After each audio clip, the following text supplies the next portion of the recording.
an individual.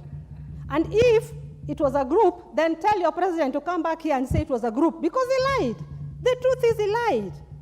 And there are more lies. The guy has perfected his lies that these days doesn't write them or read them anymore. He has them off his head here. Mr. Speaker, what I expected Mr. President to speak more about is the cost of living.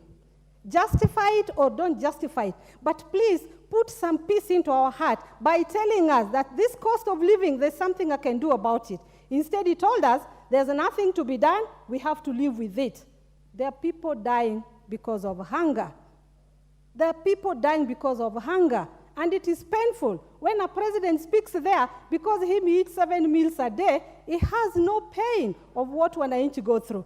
But I can tell you the famous saying, vitu ni different kwa ground. I tell you, these honorable members who are speaking here cannot go home and say those things they've said here. They know vitu ni different kwa ground. It is a painful incident when you go back home and see how wananchi are suffering. Madam Speaker, when we were doing mandamanos, there was police brutality. We lost lives. Some might have been his votes that he lost. Some might have been votes of somebody else. But the bottom line is, we lost Kenyans. I expected an apology from the president, because these are Kenyans. He is the head of the state. These are his people who died through any other circumstances. I expected apology. I expected him at least to tell us, stand for 1 minute, as you do Christians, that you stand in honor of the dead for at least a second.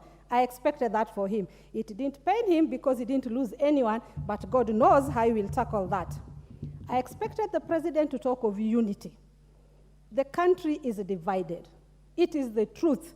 We pretend in the house here and joke, but if I meet Osoro in the field outside, I tell you, I will not shake hands with Osoro. The country is divided. It is a reality. That was just an example, and don't take it personal, Mr. Osoro. It was just an example. That as leaders in the house here, we joke and hug, but when we go outside, the country is so divided that I would not even wish my electorates to see me hugging another person. That is how divided we are. As a head of state, I expected him to give direct. Please protect me from Mr. Osoro. He's a heckler from Kenya Kwanza. Honorable Fatuma, we will maintain decorum in the House. You refer to your colleagues as honorable member for South Mugirango or Honorable Osoro. I refer to him as Honorable Osoro, but I also said he's heckling, which truly is doing. Thank you, Madam Speaker. Madam Speaker, corruption is a disease that is really killing us. Do you know how he brought it up? That misuse of funds, corruption, and any other form is not acceptable, and I will deal with it. What do you mean you will deal with it? When are you going to deal with it? You have been in state house for over 1 year. You said it in church one day that you've realized that you can make promises that can take longer, but you will not take us for granted. When you say that corruption is a disease, deal with it. The first day he came to this house, when we were just elected and he was giving his first speech, he promised here and said he's going to deal with corruption. He comes 1 year later and he tells you, I will deal with corruption. Is he trying to confirm or justify the statement he said in church to please the churchgoers that some promises do take long?